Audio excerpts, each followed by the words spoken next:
Baik. Apa kabar hari ini? Apa kabar hari ini? Oke, luar biasa. Lihat lu kanan kiri saudara, katakan Tuhan memberkati kamu. Ya, jangan sampai kita ada duduk tapi kita tidak saling kenal sampai terakhir saudara. Begini terus, tidak pernah ada begininya. Tapi saya percaya kita berbeda dengan gereja-gereja yang lain yang tidak saling kenal saudara, tapi kita saling mengenal. Amin. Bilang lagi sesuatu, kamu berbeda hari ini. Bilang kemarin. Amin. Nanti kalau beda apa, nanti cari tahu sendiri saudara. Baik, hari ini kita bersyukur Tuhan mengasihi kita semua sehingga kita ada di tempat ini sekali lagi karena rencana Tuhan harus digenapi dalam hidup kita. Amin. Baik, hari ini kita akan belajar kembali saudara, kita akan belajar tentang berkaitan dengan berdampak. Tetapi di bulan ini kita akan belajar secara spesifik bagaimana kita memiliki karakter Kristus. Dan karakter Kristus itulah yang akan membuat kita ketika kita mengembangkan itu akan berdampak bagi orang-orang di sekitar kita saudara. Jadi kita bisa berdampak dengan kuasa karunia yang Tuhan berikan bagi kita. Tapi ternyata juga kita bisa berdampak karena karakter yang Tuhan kerjakan lewat Roh Kudusnya dalam hidup kita. Ada banyak hal yang kita bisa atau kita dengar saudara, orang-orang yang diubahkan karena perubahan seseorang saudara. Suami yang diubahkan karena perubahan istri saudara. Istri yang diubah karena perubahan suami. Dan anak-anak yang diubah oleh karena perubahan orang tua. Dan sebaliknya saudara, orang tua diubah oleh karena anak-anak mungkin masih kecil sekalipun, tetapi karena hal-hal yang orang tua berkata dulu tidak seperti ini, tapi kok bisa seperti ini. Dan itu sangat-sangat powerful, sangat-sangat kuat untuk berdampak saudara. Kita mengerti kemarin berdampak itu bukan hanya membuat terjadinya perubahan perilaku atau perubahan secara pribadi, tapi ternyata setiap perubahan-perubahan yang terjadi dalam kehidupan kita ternyata bisa berdampak, bisa meluas saudara. Bisa sampai satu komunitas bisa saudara. Sebab itu saudara, kita akan belajar bersama-sama hari ini satu tokoh dalam Alkitab yang hampir sebetulnya walaupun dia harusnya terkenal saudara, tetapi tidak cukup dikenal. Tetapi pada akhirnya saudara, dengan apa yang dia buat, ternyata Alkitab mencatat secara spesifik. Dan saya percaya bahwa memang dalam Alkitab tidak melulu orang-orang yang hebat yang Tuhan pakai, tetapi ada orang-orang biasa yang Tuhan pakai. Dan ketika Tuhan pakai mereka saudara, tidak kalah dampaknya dengan orang-orang yang besar saudara. Itu artinya adalah semua Tuhan bisa pakai. Yang setuju katakan amin saudara. Kalau orang-orang yang kita mungkin bisa lihat Tuhan pakai mereka, Tuhan juga bisa pakai kita semua yang ada di tempat ini. Amin. Baik, hari ini sekali lagi kita akan belajar dari seorang tokoh, yaitu di dalam Bilangan pasal yang ke-25.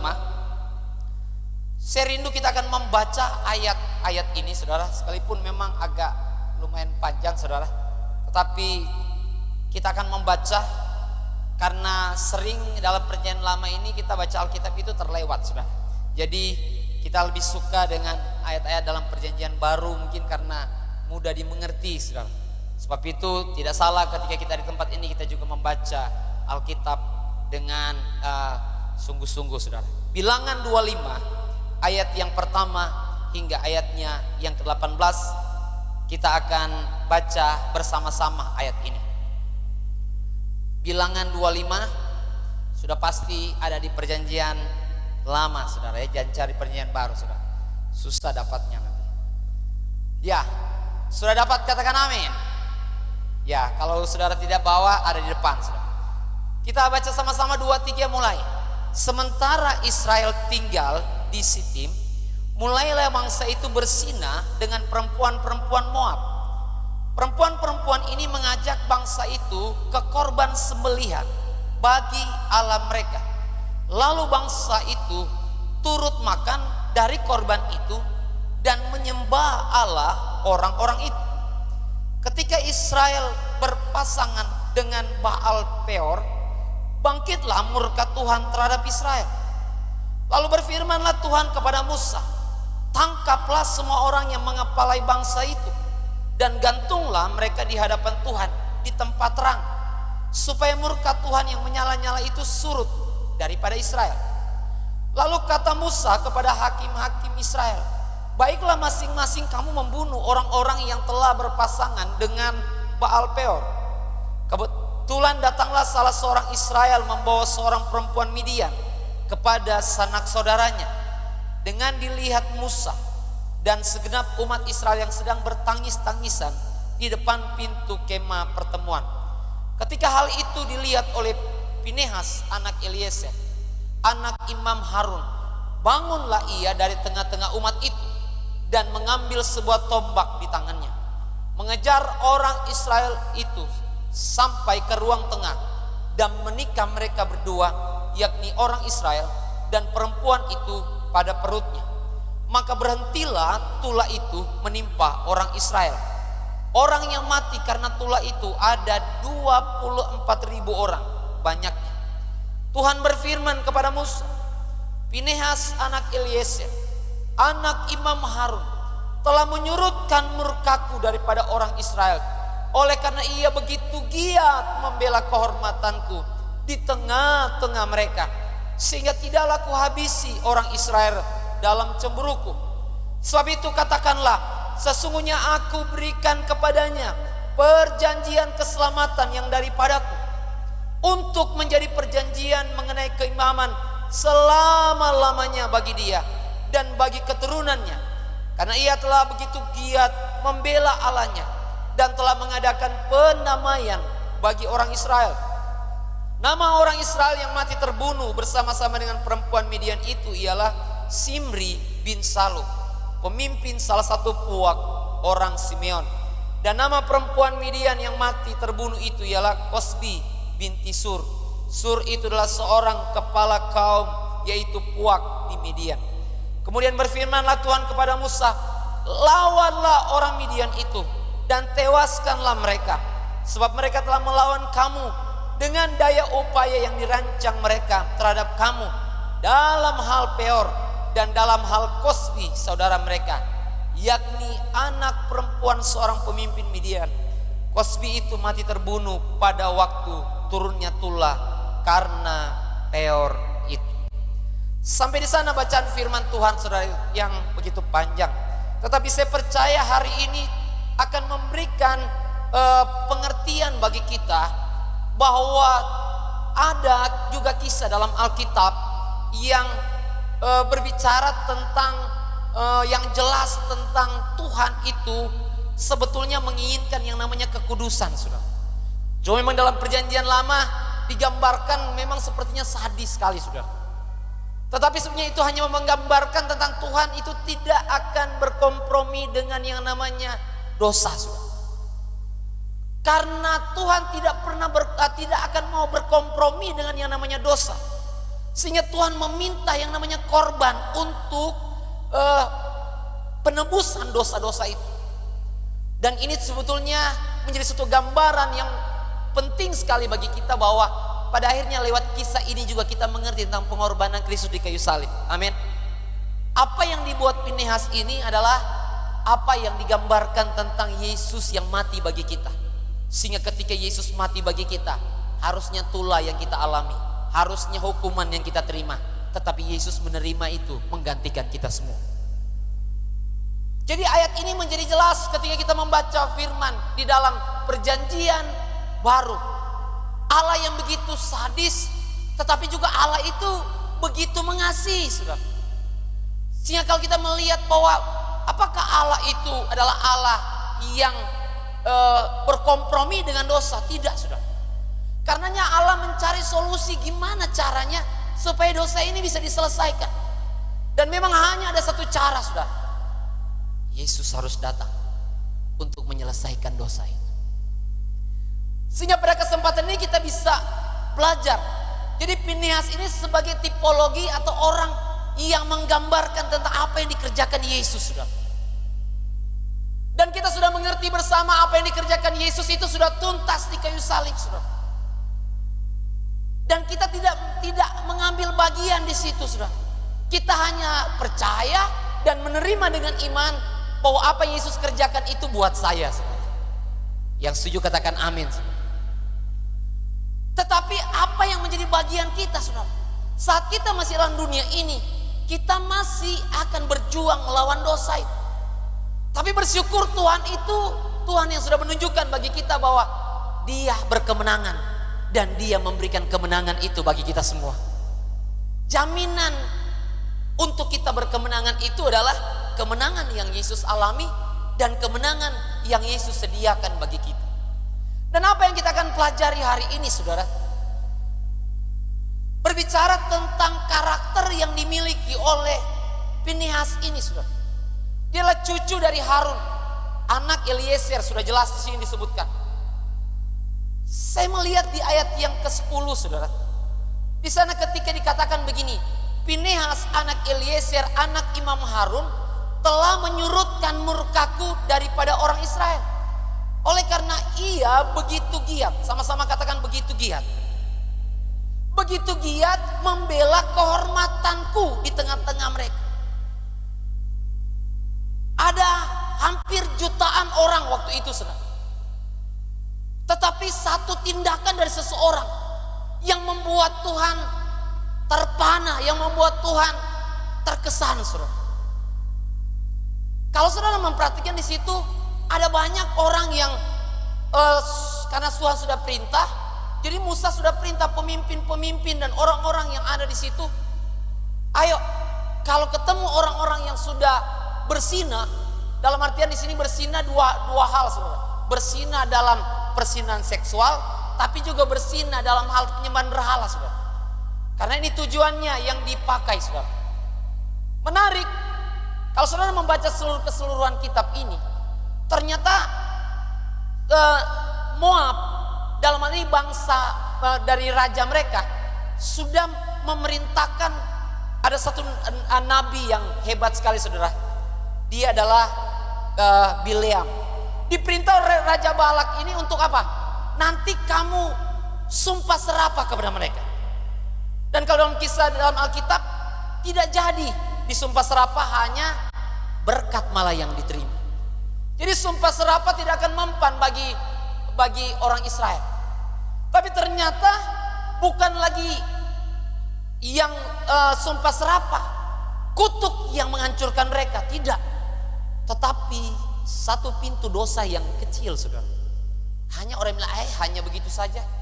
Hanya dalam pengaruh wanita-wanita ini. Tapi tujuannya jelas. Tarik mereka dan mereka datang menyembah ke Allah Baal, saudara. Dan ini jelas sekali bahwa ini sangat menghancurkan, saudara. Tetapi mari kita lihat bersama-sama.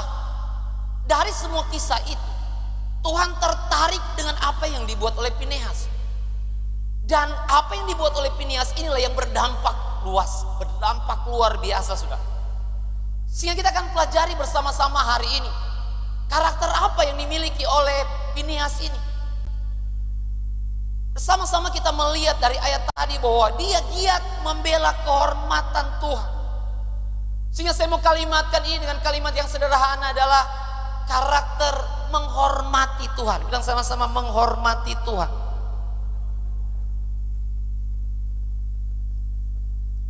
Berbicara tentang menghormati Tuhan, dari kata hormat, misalkan kita bisa lihat bahwa itu bicara tentang atau penghargaan, atau suatu nilai yang tinggi, atau perlakuan yang istimewa. Kebanyakan Alkitab mengidentikan atau memakai kata memuji selain menghormati, untuk mengartikan hormat ini, saudara. Jadi kalau kita secara sederhana kita belajar tentang menghormati Tuhan, adalah kita belajar tentang bagaimana kita menghargai Tuhan, menghargai kehadiran Tuhan, menghargai di mana Tuhan itu Tuhan yang berkuasa, Tuhan yang kudus, Tuhan yang mulia, dan bahkan Tuhan yang maha hadir, saudara. Berapa banyak yang percaya Tuhan ada di tempat ini? Berapa banyak yang percaya juga ketika engkau keluar tempat ini Tuhan ada di sana? Amin. Tapi menjadi pertanyaan sekarang, berapa banyak yang menghargai kehadiran Tuhan itu? Di dalam gereja kita bisa berkata kita menghargai Tuhan. Tapi apakah keluar dari pintu gereja ini masih dalam penghargaan akan Tuhan? Tuhan masih yang tertinggi yang kita hormati. Tuhan masih yang memiliki nilai yang spesial bagi kita, sehingga kita jaga kehormatan Tuhan ini. Ternyata pada akhirnya kita menemukan bahwa jangankan kita berkata orang-orang di luar sana, saudara, orang-orang yang dalam gereja pun, bahkan kita semua yang ada di tempat ini mungkin pernah gagal untuk bisa menghormati Tuhan di tempat-tempat yang lain. Bahkan jangan di tempat-tempat lain, gagal menghormati Tuhan ketika kita juga ada di tempat ini. Tapi untuk itulah kita ada di tempat ini, kita belajar.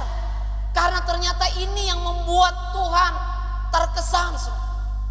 Karena jelas kalau kita mengerti tentang prinsip-prinsip, misalkan begini, kalau kita menghargai Tuhan, berarti apa? Satu sisi, kita akan menjadi pribadi-pribadi yang berharga. Amin. Realnya jelas, saudara. Coba engkau tidak hargai Tuhan, berarti engkau sembarang hidup. Engkau sedang menurunkan nilai hidup. Kalau engkau adalah orang yang memuji Tuhan, engkau pasti cepat lambat akan menjadi orang yang terpuji. Karena semakin lama engkau memuji Tuhan, semakin sering engkau memuji Tuhan, engkau mengerti bahwa pujian itu bukan lagu saja, tapi engkau mengerti pujian itu bicara tentang sikap hidup, pikiranmu, perasaanmu yang harus terus memuji, memuliakan Tuhan. Jadi otomatis saya berkata bahwa tidak mungkin orang terus memuji, menyembah Tuhan dan hidupnya tidak berubah. Kecuali konsepnya hanya sampai kepada ya lagu saja, saudara, terpusat di lagu. Tapi saya percaya Roh Kudus akan bicara. Roh Kudus akan bicara, dia berkata, lagumu bagus sekali, kata-katamu bagus sekali. Tapi apakah kata-katamu ini dipakai juga untuk memuliakan Tuhan? Apakah ketika engkau ada di rumah, engkau tetap dalam penghormatan kepada Tuhan yang sama? Ketika engkau ada di kamarmu sendiri, masih hormat akan Tuhan? Tapi saat ini kita akan belajar bersama-sama, saudara. Ternyata banyak orang yang melakukan, saudara, hal yang mungkin baik, melakukan perintah Tuhan waktu itu. Tetapi Tuhan tertarik dengan Fineas karena apa? Satu karakter yang dia tunjukkan, bahwa dia adalah seorang yang betul-betul menghargai Tuhan, menaruh Tuhan di posisi yang tertinggi dari hidupnya, membuat Tuhan itu diperlakukan secara istimewa. Hari-hari itu kan orang-orang berdosa yang akan dihukum banyak. Kalau mau apa ya udah diam saja, nggak usah bergerak tuh. Toh yang berdosa mereka nggak ada hubungannya dengan saya. Tetapi inilah kita belajar bersama-sama bahwa Fineas ini menjadi pribadi yang berkarakter menghormati Tuhan, yang ditandai dengan yang pertama, saudara. Kita belajar di ayat yang pertama sampai ke-9, kita melihat di sana bahwa kondisi yang terjadi sampai di ayat yang ke-9 disebutkan bahwa orang yang mati karena tulah itu ada 24.000 orang banyak. Jadi keadaan yang terjadi hari itu bercampur aduk, saudara. Orang nangis karena kematian banyak orang. Orang melihat tulah. Saya bisa gambarkan kali ini difilmkan menjadi suatu film yang menakutkan, saudara. Di mana-mana orang mati, di mana-mana orang menangis, saudara. Dan ini merupakan kehadiran Tuhan yang sangat-sangat spektakuler dan sangat-sangat real sekali, saudara. Dan seorang Fineas mengerti betul. Dia menghormati Tuhan. Dia mengerti bahwa Tuhan itu hadir. Berapa banyak dari kita yang percaya bahwa saat ada satu kejadian yang luar biasa terjadi, saudara masih tetap mempercayai bahwa Tuhan itu hadir, saudara. Amin. Saat ada suatu peristiwa yang mungkin buruk yang terjadi, engkau tetap masih mempercayai bahwa justru di sini Tuhan ada. Kalau mempercayai Tuhan, kita menghargai Tuhan. Oh, Tuhan itu maha baik, maha hadir, maha mulia, maha dahsyat. Dalam keadaan yang tenang-tenang, kita menghargai Tuhan. Tuhan luar biasa. Tuhan itu dahsyat. Oh, dia hadir, dia berkarya dalam kehidupan kita. Semua juga bisa, saudara. Betul tidak? Tapi dalam keadaan mencekam, dalam keadaan mungkin juga keluarganya terancam karena tidak tahu. Tapi dia sadar akan kehadiran Tuhan.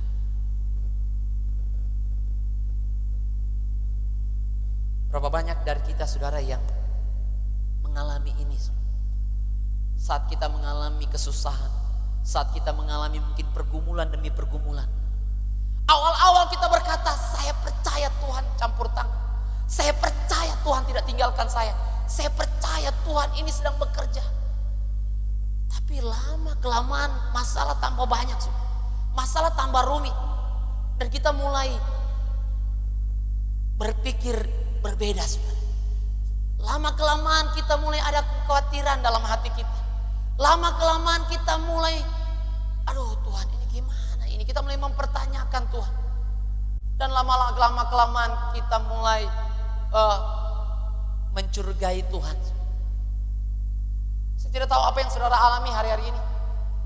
Tapi saya percaya kita pernah punya pengalaman jenis ini. Pengalaman yang dari awal kita mempercayai Tuhan. Tapi lama-lama kok mulai terpengaruh hati kita, saudara. Kok mulai khawatir kita ya? Kok mulai takut ya? Apalagi sudah datang dengan vonis dokter yang sangat-sangat kamu tidak harapkan, saudara. Wih, langsung sirna semua, saudara. Iman yang selama ini kamu punya habis semuanya, saudara. Tapi kenapa Tuhan tertarik kepada Fineas ini? Dalam keadaan yang mencekam, nggak ada perubahan untuk tulah itu berhenti. Sekalian sudah banyak yang mati, saudara. Tapi dia tetap menghargai.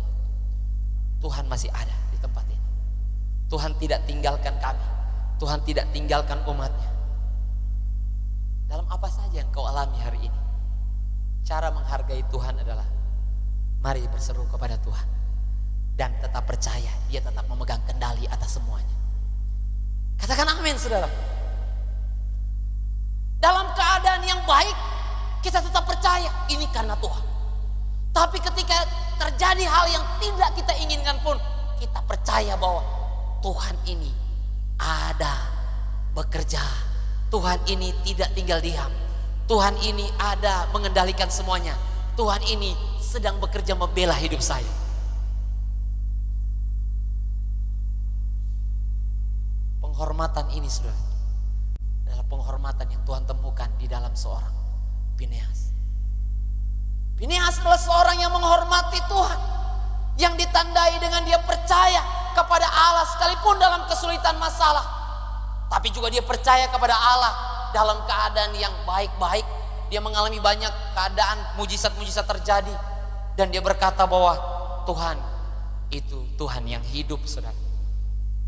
Jadi jelas di sini salah satu cara atau salah satu tanda bahwa kita menghargai Tuhan, kita tetap percaya kepada Allah dalam segala kondisi apapun yang kita alami. Amin.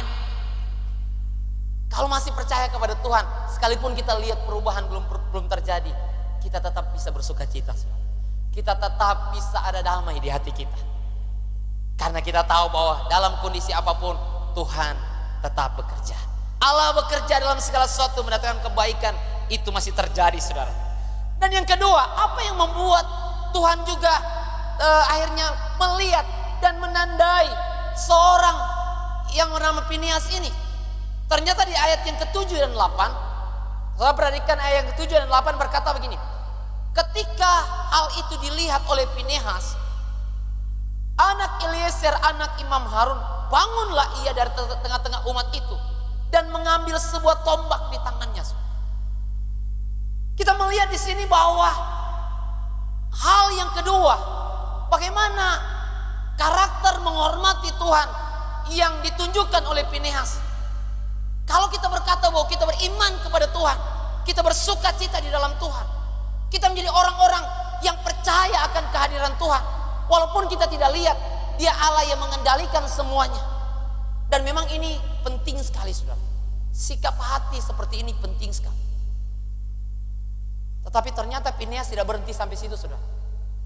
Dia bukan hanya menunjukkan sikap hati yang benar, yang menghargai Tuhan, tapi ternyata dia menunjukkan dalam satu tindakan yang nyata. Kalau saudara percaya Tuhan itu hidup, harusnya saudara tidak patah semangat, saudara. Yang setuju katakan amin. Kalau saudara percaya Tuhan itu nyata, harusnya saudara tetap berjuang, tetap maju. Kecuali Tuhan itu tidak nyata, saudara. Tetapi Pinehas, Tuhan menemukan bahwa dia lihat bahwa Tuhan itu nyata. Makanya dia nyatakan apa yang dia percayai tentang Tuhan itu. Dia menghormati Tuhan dengan satu tindakan yang nyata. Walaupun di sini kalau kita lihat, kita tidak menerjemahkan secara harfiah, saudara. Di sini dia membunuh, tetapi sebetulnya yang dimaksud adalah dia menghargai Tuhan. Dan dalam ini dikatakan dia menghargai kekudusan Tuhan. Sehingga apa yang dia buat, saudara? Dia mengerti bahwa kalau ada dosa, dosa itu harus ditinggalkan.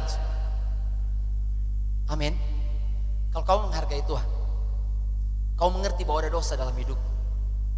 Apapun dosa itu, sehalus apapun, saudara. Apalagi yang dosa yang orang tahu, saudara, harusnya engkau buang itu. Banyak orang untuk dosa pun dia tidak berani serahkan, dia tidak mau serahkan sama Tuhan. Oh, apalagi uang dan hidup, saudara. Dosa aja dia pelit, saudara. Padahal akan membebaskan dia. Yang mengerti katakan amin. Benar enggak? Dosa aja disuruh serahkan tidak mau. Buru-buru menyerahkan diri kepada Tuhan, saudara. Serahkan dulu hal yang akan membebaskan kita, saudara. Serahkan dulu hal yang akan melegakan kita, saudara. Saya heran ada orang-orang yang pelihara dosa sampai membuat dia tidak bisa tidur pun tetap dia nyaman, saudara. So minum obat tidur pun tetap nyaman, saudara.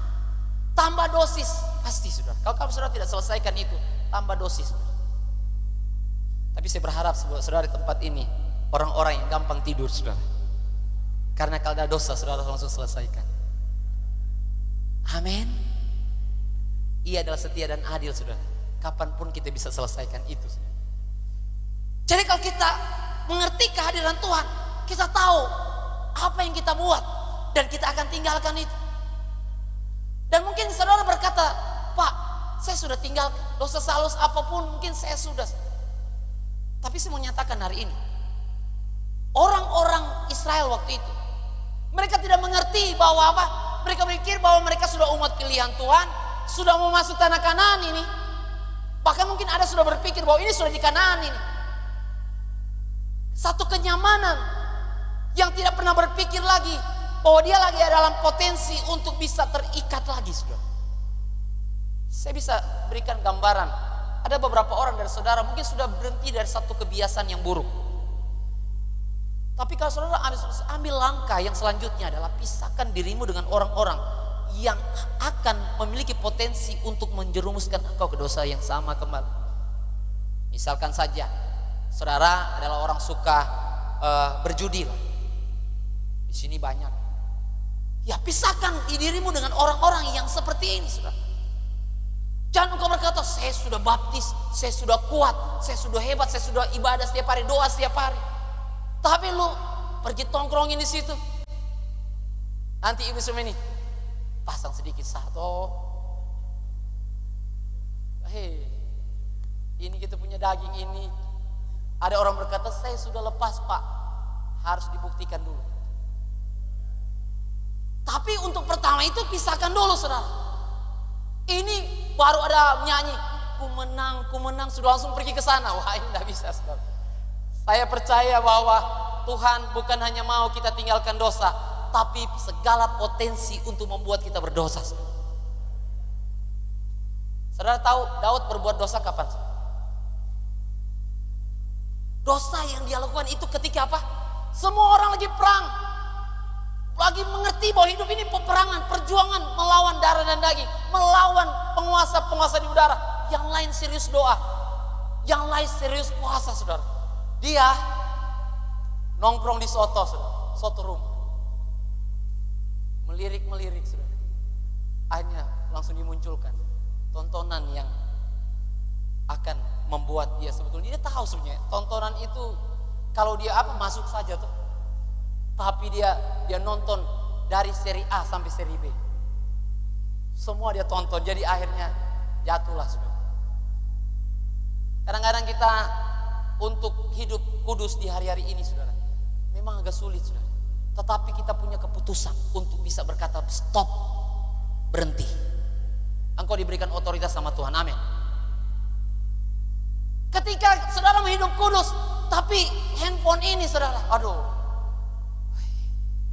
saudara pasti mengalami ini. Tapi saudara bisa buat keputusan, tidak, saya harus stop.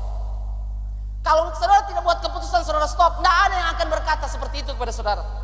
Kalaupun orang berkata, ya kalau saudara bisa dengar. Tapi saya percaya hari ini Tuhan baik dan mengasihi kita semua, amin. Kalau saudara menghormati Tuhan, saudara tahu bahwa Tuhan itu tidak suka. Dan saudara juga tahu bahwa ada potensi-potensi dosa yang akan menjerumuskan saudara kalian kembali dari tempat itu. Saudara hari ini berkata bahwa saya harus waspada, dan kalau bisa saya harus tinggalkan juga itu. Jadi kita tetap waspada, yakni menjaga hidup kita untuk tetap di dalam kehendak Tuhan, sambil kita melihat yang lain dan membawa yang lain juga untuk bisa mengalami kebenaran yang sama. Tapi kita dulu, saudara, katakan amin, saudara. Kita dulu yang mengalami kemerdekaan dari kebenaran itu, sehingga kita mulai melirik yang lain, saudara. Karena apa? Kita tahu bahwa itu teman dekat kita, saudara. Kalau kita nanti diam saja juga, sekali-sekali, saudara, nanti akan ada momen dia bisa menjadi pengaruh kembali buat kita, saudara. Makanya kita, kalau kita belajar hidup benar, kita jangan hanya berkata yang penting saya sudah menang secara pribadi, tapi jadilah seperti Pinehas. Saat dia sudah menang, dia mengerti bagaimana menghormati Tuhan dengan hidup kudus. Dia belajar juga bagaimana untuk membawa orang-orang lain untuk hidup dalam kekudusan. Amin, saudara. Kita tinggal di daerah yang mungkin engkau berkata bahwa aduh tidak bisa, saudara. Tapi saudara kan tidak bisa lari dari kota ini, saudara. Tapi apa yang kita bisa buat, saudara? Kita bukan hanya berpasrah, saudara, tapi kita lakukan apa yang kita bisa lakukan. Kita hidup benar lebih dahulu, dan kita memberi diri kita untuk dipakai Tuhan. Lewat hidup kita, kita bawa orang-orang mengalami Tuhan, dan itu yang akan bisa memberikan solusi, saudara. Dan yang ketiga, saudara, yang terakhir, kita belajar bersama-sama bahwa Pinehas adalah seorang yang menghargai Tuhan. Dengan cara apa, saudara? Kita hidup untuk, atau secara pribadi dia hidup untuk menyenangkan Tuhan. Ayat 10 sampai 13, saudara lihat, ini adalah kata-kata Tuhan sendiri. Ayat 10 sampai 13, ini kata-kata Tuhan sendiri. Tuhan berfirman kepada Musa, Pinehas anak Eliezer anak Imam Harun telah menyurutkan murkaku dari orang Israel, oleh karena ia begitu giat membela kehormatanku di tengah-tengah mereka. Dan yang ayat bagian yang di ayat 13 dia diulang lagi. Oh, karena ia telah begitu giat membela Allahnya dan telah mengadakan pendamaian bagi orang Israel. Di sini yang ketiga kita belajar bahwa ternyata seorang Pinehas ini seorang yang menghormati Tuhan, yang ditandai dengan apa? Dia mencari tahu, saudara, apa yang menjadi maunya Tuhan. Apa yang jadi rema Tuhan hari ini? Apa yang Tuhan akan kerjakan saat ini? Oh, ada banyak kehendak Tuhan. Orang juga tahu waktu itu banyak yang tahu kehendak Tuhan. Bahkan sudah ada perintah, harus selesaikan orang-orang yang berbuat yang begini-begini. Tetapi seorang Finehas ini melakukan sesuatu yang Tuhan lihat ini beda ini. Spiritnya beda sekali, saudara. Bukannya spirit kekudusan. Bukan hanya dia menghindar dosa. Tapi adalah seorang bagaimana dia mencari tahu. Apa sih yang menjadi kehendak Tuhan lagi untuk saya lakukan dalam hidup saya. Orang yang menghormati Tuhan. Yang terakhir. Dia akan terus berusaha mencari tahu apa yang menjadi maunya Tuhan. Berusaha. Giat berusaha. Dan ketika dia menemukannya, dia melakukannya itu. Kita bukan hanya meninggalkan dosa, saudara, tetapi kita menjadi orang-orang yang bergiat juga untuk cari tahu apa lagi yang menjadi maunya Tuhan. Dan apa yang dilakukan Finehas, Tuhan berkata, yang dia lakukan ini tepat sesuai dengan apa yang saya mau, saudara. Hari-hari ini Tuhan mencari orang-orang yang melakukan tepat seperti apa yang dia mau. Kan banyak yang Tuhan mau, saudara. Tetapi yang Tuhan mau, yang tepat untuk hari ini, untuk sekarang ini, yang engkau lakukan. Saya percaya kita sendiri kalau kita mau datang sungguh-sungguh kepada Tuhan, Tuhan akan beritahu bagi kita. Mungkin ada antara saudara yang didorong sama Tuhan, serahkan dirimu sungguh-sungguh kepada Tuhan. Mungkin ada antara saudara yang didorong sama Tuhan, engkau harus berdamai dengan orang ini. Mungkin ada yang digerakkan oleh Tuhan hari ini untuk Tuhan berkata, hey, engkau harus serahkan diri untuk melayani Tuhan. Dan berbagai rema-rema yang Tuhan mau sampaikan bagi kita, saudara. Dan Finehas melakukan tepat seperti yang Tuhan mau, saudara. Dia menghargai dan menghormati Tuhan. Saya teringat, saudara, beberapa kali saya membuat keputusan-keputusan yang saya percaya itu masih memberikan dampak bagi saya sampai hari ini, saudara. Tuhan tahu bahwa memang keputusan itu yang Tuhan mau, saudara. Beberapa kali saya buat keputusan yang salah, saudara. Dimulai dari awal, saudara, Tuhan panggil saya berpikir bahwa aduh, apa ini panggilan ini? Nubuatan datang, doa-doa orang-orang bahwa kamu jadi hamba Tuhan. Saya bilang tidak. Saya berusaha bagaimana saya mau lakukan apa yang saya mau saja. Saya mau lakukan apa yang saya pikirkan saja. Saya tidak mau apa yang Tuhan mau. Dan saya melihat hidup saya, hancur-hancuran. Dan satu saat ketika saya akhirnya mengalami sakit, saya pernah mengalami sakit yang nggak bisa lagi. Dokter pun sudah tolak. Dan saya masih bisa punya kesempatan datang kepada Tuhan. Dan suara itu datang lagi. Kamu hanya buat satu keputusan yang hanya simple saja. Bilang ya saja kepada Tuhan. Saya berkata ya. Dan itu membuat satu hal yang saya melihat mujizat demi mujizat. Banyak hal yang Tuhan buat dalam hidup saya. Kadang-kadang cuma hal yang keputusan, tapi keputusan itu Tuhan lihat. Keputusan Finehas melakukan itu benar-benar menggugah hati Tuhan. Dan kalau saya lihat dampaknya kepada dirinya sendiri luar biasa, dan bukan hanya dia, tapi kepada banyak orang, saudara. Saya katakan bagi beberapa saudara juga sampai saat ini juga saya mengalami hal-hal di mana saya diminta sama Tuhan buat keputusan ini, dan coba kalian lakukan itu. Itu keputusan dari Tuhan. Saudara jangan takut, saudara. Tetapi kita takutlah kalau itu keputusan kita pribadi, saudara. Tapi itu kalau keputusan Tuhan, apa yang Tuhan taruh di hati kita, jalan, saudara. Beberapa dari saudara, saya banyak mendengar kesaksian juga orang-orang yang ketika buat keputusan, sepertinya keputusan itu hanya untuk dia. Tapi waktu dia buat keputusan, ternyata keputusan itu merembet sampai ke orang-orang lain. Dan sampai hari ini keputusan yang kau buat masih tetap berlanjut dampaknya. Terima dampak baiknya, saudara. Ada beberapa dari saudara yang sedang Tuhan pulihkan dalam keluarga, saudara. Hanya dari keputusan yang mungkin keputusan pribadi yang kamu buat. Ini keputusan pribadi, bukan keputusan bersama, saudara. Tapi dia buat keputusan pribadi itu. Lakukan apa yang Tuhan mau. Dan Tuhan berkarya bukan hanya untuk dirinya, tapi Tuhan berkarya lebih luas. Saya percaya apa yang kau putuskan hari ini, serahkan dirimu kepada Tuhan. Apalagi engkau melayani Tuhan sungguh-sungguh. Pasti akan tetap digenapi ketika Tuhan berkata, satu orang diselamatkan, seisi rumah tangga itu akan diselamatkan. Saya sudah melihat banyak contoh-contoh, saudara. Satu persatu Tuhan bawa, saudara. Tapi ada satu orang dulu yang membuat keputusan, saudara. Mungkin hari ini engkaulah seorang dalam keluarga yang harus buat keputusan penting itu. Tapi saya mau sampaikan dari ini, buatlah keputusan itu. Karena itu akan menjadi satu keputusan yang akan mengubah seluruh keluargamu. Dampaknya tidak akan habis-habis, saudara. Dampaknya gak akan habis-habis. Karena kalau saudara baca ayat ini, kita langsung ke dampaknya, saudara. Ketika Tuhan berkata, karena ia telah menyurutkan murkaku daripada orang Israel, oleh karena ia begitu giat membela kehormatanku di tengah-tengah mereka. Lihat ayat selanjutnya. Sehingga tidaklah kuhabisi orang Israel dalam cemburuku. Sebab itu katakanlah, Musa katakan kepada Pinehas, sesungguhnya aku berikan kepadanya perjanjian keselamatan yang daripadaku, untuk menjadi perjanjian mengenai keimaman selama-lamanya bagi dia dan bagi keturunannya. Bukan hanya bagi dia, tapi bagi keturunan. Ternyata keputusan yang kita buat hari ini, ketika kita ikut Yesus, itu akan menjadi keputusan yang akan berdampak hebat sampai ke keturunan-keturunan selanjutnya.